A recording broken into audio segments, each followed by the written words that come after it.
Vladimir Putin's dream of a greater Russia is coming to an end on Russia's highways. Road transport, the backbone of the country's logistics, is experiencing its deepest crisis in 17 years.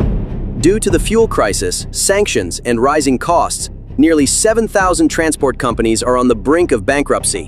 When trucks stop, shelves empty. If shelves empty, Russia stops. Today, we reveal how the collapse of Russian highways is bringing hunger to Russian tables. Welcome back to Mr. Warlog. We warned you about the fuel crisis. Now we are seeing the domino effect.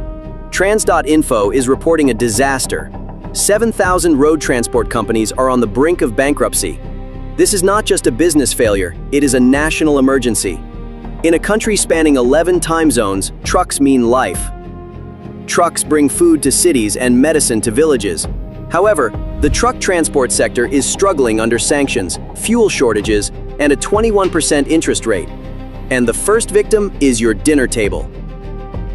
You need to see the reality hidden behind state television's cooking shows. To understand the magnitude of this crisis, we must first look at geography.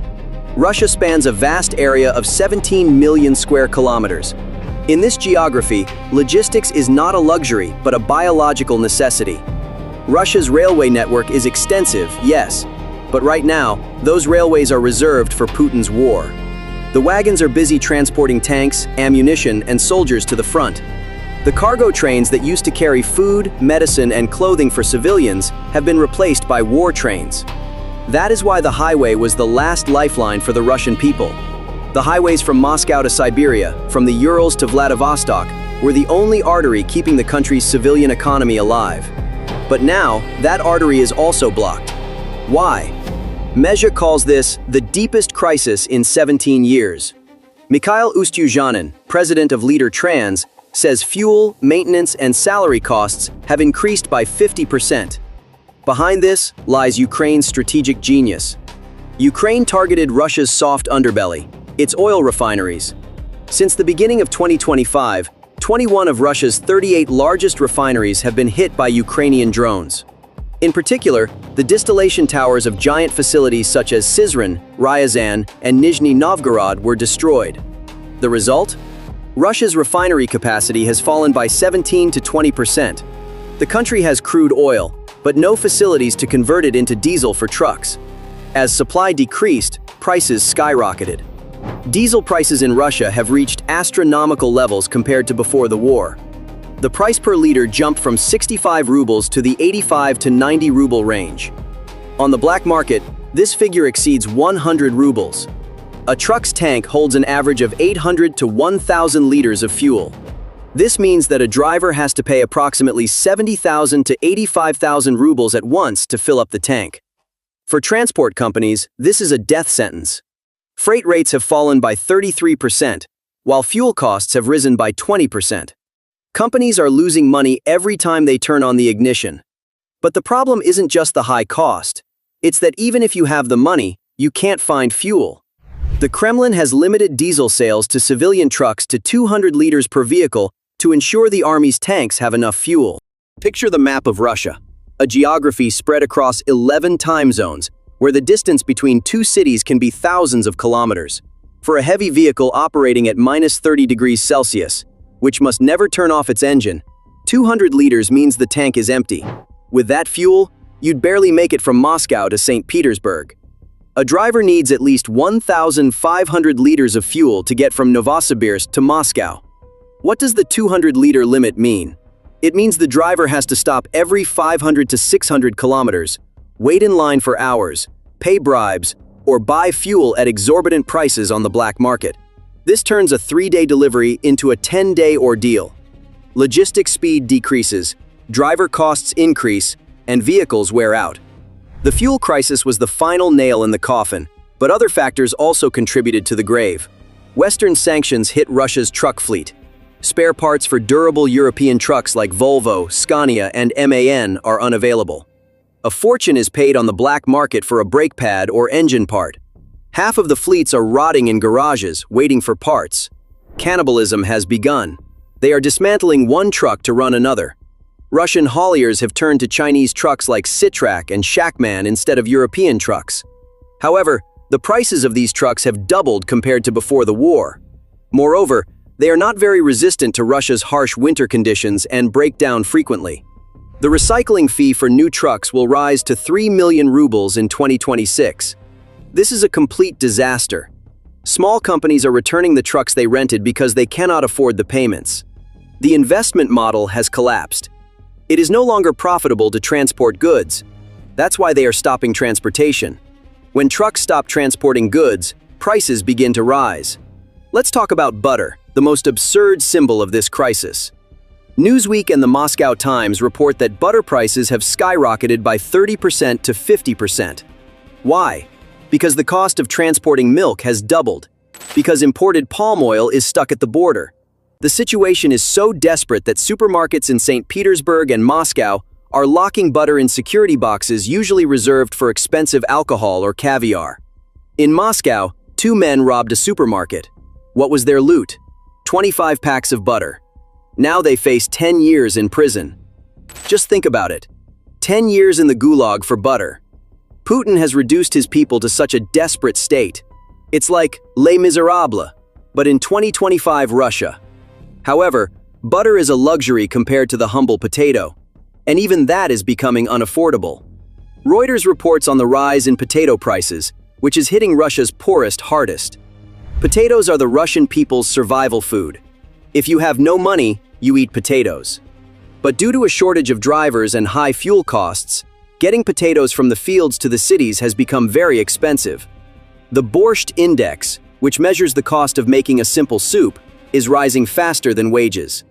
When the poor can no longer afford potatoes, you're not just facing inflation, you're also preparing the ingredients for revolution. Картошка. Это катастрофа просто. Вот я уж капусту себе не позволяю лишний раз купить. А картошку сейчас это беда совсем. This isn't just happening in Moscow. Look at the regions. In Samara, residents are sharing videos of completely empty shelves. No eggs, no chicken, no vegetables. Local authorities blamed the weather. But even on days when the weather is good, the shelves remain empty. The truth is that the logistics chain to the regions has broken down. Large retailers are prioritizing Moscow to please the elite, leaving rural areas to starve. A grocer in Penza told a reporter, "No flour, no hope." This is the general mood of the nation. The patriotic war on TV isn't filling stomachs. While there's a fuel and parts crisis inside, there's a full-scale blockade outside. Russia's border crossings have turned into metal lakes. The European Union didn't just close its doors to Russian-plated trucks, it sealed them shut. This has been the death knell for thousands of transport companies that have the most modern, best-equipped truck fleets in Russia and have been operating on European routes for years. Most of those 7,000 bankrupt companies are large firms whose route was Europe and now have nowhere to go. How does this closure affect the Russian people? It's simple and brutal math. Goods coming from Europe can no longer cross the border directly. They enter via smuggling routes, traveling thousands of kilometers through Turkey, Kazakhstan, or Georgia. This triples the price of goods on the shelf. When the EU door closed, it wasn't just French cheese that was cut off. Vital cancer drugs, insulin, and spare parts for industrial machinery that Russia cannot produce were also cut off. A patient in Moscow cannot find their medicine. A factory in Tolyatti halts production because its German-made machine has broken down. When the West closed its doors, Russia turned helplessly to its friend, China. Look at the Zabaikalsk and Blagoveshchensk border crossings. These are old and inadequate infrastructures, designed for the suitcase trade of 10 years ago. But now, Russia's entire import burden rests on these narrow gates. The result is logistical paralysis. The number of trucks waiting at the border exceeds 500 on average. Transit times are extending to 12 days, and in some cases up to 20 days. Drivers are living in their metal cabins for weeks at minus 30 degrees Celsius. China has restricted truck crossings to protect its own economic interests. The situation at the Kazakh border is even more dire. Inspections have been tightened due to fears of secondary sanctions. There is a backlog of 7,500 trucks at the Mashtikovo border crossing. Some drivers are reported to have waited 47 days. This is not trade, this is logistical torture. Russian factories are at a standstill, shelves are emptying, Because parts from China are not arriving. Poland and the Baltic countries have not officially closed their borders, but they are implementing an Italian strike. Every truck, every document, every pallet is subject to microscopic scrutiny. The goal? To block the drugs and machine parts that Russia is trying to smuggle in through the back door from Europe. The result? The border crossing time has increased to 14 days. This is not trade, this is logistical torture. How are the authorities responding? In a ridiculous way. Dairy producers blamed the butter shortage on ice cream. They claimed that Russians were eating too much ice cream and consuming all the cream. This is gaslighting on a national scale. They are blaming consumers. They blame the weather. They blame the West. But they never blame the war that is killing drivers, destroying refineries, and driving transport companies into bankruptcy. The breakdown of order is leading to bizarre scenes. Next to TV shared a video of a magician stealing oranges. It looks funny, but it's tragic. If ordinary people resort to petty theft to steal fruit, it means society's edges are fraying. This is the availability crisis turning into an accessibility crisis. The food may be there, but you don't have the money to buy it, so you steal it. Why can't shipping companies hire more drivers? Because the drivers are in the trenches. Mobilization has dried up the labor pool. A truck driver could also be an excellent tank driver or logistics operator for the Army. The Army pays signing bonuses that a bankrupt trucking company cannot offer. So while trucks rust in yards, the men who should be driving them are dying in Avdiivka. This is a demographic suicide pact. The crisis is also wiping out small businesses. With transportation costs rising by 33%, only large retail chains have the power to build their own fleets. Small, independent truckers, the backbone of Russia's middle class, are disappearing. This centralization means less competition and higher prices for everyone. This is the Sovietization of the market. History sometimes repeats itself like rhyming poems.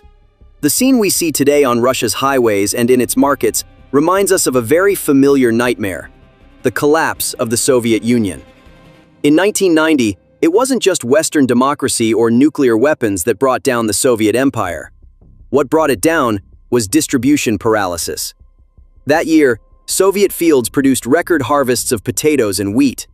However, 40% of that produce rotted in the fields. Why? Because the trucks to transport them to the cities were broken, there was no fuel, and the logistics chain had been severed. Just like back then, Russia's problem today is not production, but transportation. By dedicating the railways entirely to the war machine, to the transport of tanks and ammunition, Putin has condemned the civilian economy to the highways. And now, with the bankruptcy of 7,000 companies, that road artery has also been severed, and Russia is returning to that dark winter of 1991. During the Soviet era, people would board food trains traveling from the countryside to Moscow to find food. Today, from Vladivostok to Samara, people are once again staring at empty shelves. Back then, the shelves were empty because the system was cumbersome. Today, the shelves are empty because the system has collapsed. Putin described the collapse of the Soviet Union as the greatest geopolitical catastrophe of the century. But ironically, he is now repeating the very same logistical mistakes that led to that catastrophe, only on a larger scale. Empires don't die on battlefields, they die in the supermarket lines of starving people. And Russia has already joined that line. What do you think? Will food shortages spark mass protests in Russia? Can Putin survive if the people go hungry? I really want to hear your thoughts. Leave a comment below. If you want to see the reality of the war economy that mainstream media overlooks, hit the like button and subscribe to Mr. Warlog. We're tracking them even when the trucks stop. I'm Charlie from the Mr. Warlog team. Stay fed, stay safe. Thanks for watching.